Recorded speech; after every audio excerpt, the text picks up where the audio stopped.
শেখ হাসিনা দিলেন, হাইয়াতুল উলিয়া গঠন করে দিলেন, কিন্তু এখন পর্যন্ত খবর নিয়ে দেখেন কাজের কাজ আসলে কিছু হয়নি।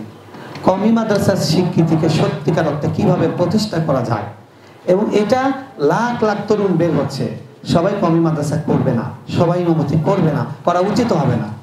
কি বলেন, করা উচিত হবে? করা উচিত হবে না। অনেক কাজ আছে। এই কাজে যেন আমাদের মধ্যে যারা মেধাবী আছে, আমাদের তরুণদের মধ্যে যাদের এমন ক্ষমতা আছে যে 1 বছর ইংরেজি কোর্স করে ইংরেজিতে উনি বক্তৃতা দিতে পারবেন, খুতবা দিতে পারবেন, তাকে আমি কেন বিদেশে পাঠাবো না? তাকে দিয়ে আমি কেন সেই ডিপ্লোম্যাটিক এরিয়া বাড়িঘরের খতিব তাকে বানাবো না? তাকে দিয়ে কেন আমি সচিবালয় পর্যন্ত পৌঁছবো না? সেই সুযোগটা অন্তত পক্ষে যেন তৈরি হয়, সেটার ব্যাপারে এই ছাত্র ফোরামকে আওয়াজ তুলতে হবে। এবং পৃথিবীর যত বিশ্ববিদ্যালয় আছে, যেখানে ইসলামী ফ্যাকাল্টি আছে, সেখানে যেন তাকমিল এই হাইয়াতুল উলিয়ার সনদ দিয়ে সেখানে যেন তারা ঢুকতে পারে, সে আওয়াজ আমাদেরকে তুলতে হবে। শুধু দেওবন্দ, মদিনা, আল আজহার শুধু নয়, পৃথিবীর যেখানেই বিশ্ববিদ্যালয় আছে, যে বিশ্ববিদ্যালয়ে ইসলামিক স্টাডিজ আছে, সেখানে যেন আমাদের ছেলেরা গিয়ে সনদ দিয়ে ভর্তি হতে পারে, এটার একটা আওয়াজ আমাদেরকে তুলতে হবে। আমাদের উপদেষ্টা মহোদয়, ধর্মীয় উপদেষ্টা আল্লামা আফরমা খালিদ হোসেন হাফিজাউল্লাহ, তিনি কিন্তু বলেছেন। তো এই কথাটাকে আমাদের আরো বারবার করে পুনর্ধ্বনি করতে হবে, আমাদেরকে বারবার এই আওয়াজটা তুলতে হবে।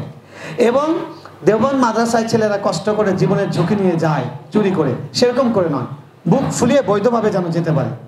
ওখানে যদি ইলিশ যদি এত বারণের পরে, সারা দেশ বাধা দেওয়ার পরেও, যদি সরকার পরিবর্তন হওয়ার পরেও যদি ইলিশ সাড়ম্বরে পূজার সময় যেতে পারে, তাহলে জ্ঞান শেখার জন্য, যেটাতে পৃথিবীতে কেউ কাউকে বাধা দেয় না, সেখানে কেন আমাদের তরুণরা দেওবন্দে বৈধভাবে বুক ফুলিয়ে পড়তে যেতে পারবে না? কি বলে?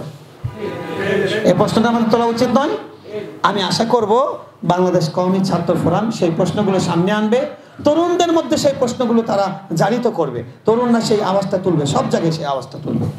আওয়াজ এমন একটা জিনিস, বিবিসির একটা অনুষ্ঠান হতো, বিবিসি সংলাপ, আপনারা দেখেছেন কিনা? শরীফ মোহাম্মদ হুজুর যে বক্তব্য দিয়ে অনেক ইনুর সঙ্গে ফাইট করেছিলেন, আমি সেটা হুজুরের সঙ্গে গিয়েছিলাম পল্টন থেকে, এখান থেকে শাপলা চত্বর থেকে আমি সঙ্গে গিয়েছিলাম। ওখানে তাদের স্লোগান লেখা ছিল, আপনার প্রশ্ন আপনার অধিকার। প্রশ্ন করতে পারা, আমাদের এলমি জগতেও বলা হয় আসসুআলু নিসফুল ইলম, ইলমের অর্ধেক হলো সওয়াল করা। আমাদের ছেলেদেরকে যদি জিজ্ঞেস করে প্রশ্ন করেন, খালি কাচুমাচু করে না। প্রশ্ন করা শিখতে হবে, প্রশ্ন তোলা শিখতে হবে। আপনারা প্রশ্ন তোলা শেখেন, আঙ্গুল তোলা শেখেন, রাষ্ট্রের দিকে আঙ্গুল তোলা শেখেন। আমার বাবাও তো ট্যাক্স দেয় এদেশে, তাহলে কেন ঢাকা ইউনিভার্সিটির ছাত্র সে যে ফ্যাসিলিটি পায়, আমি তার 1 ভাগও পাবো না? কেন পাবো না আমি? সুতরাং এই প্রশ্নগুলো আপনাদেরকে তুলতে হবে। আপনারা যখন 100 জন তুলবেন, আরো 1000 জন তুলবে, 1 লাখ জন তুলবে, 1 কোটি তুলবে, এভাবে আওয়াজ ওঠে।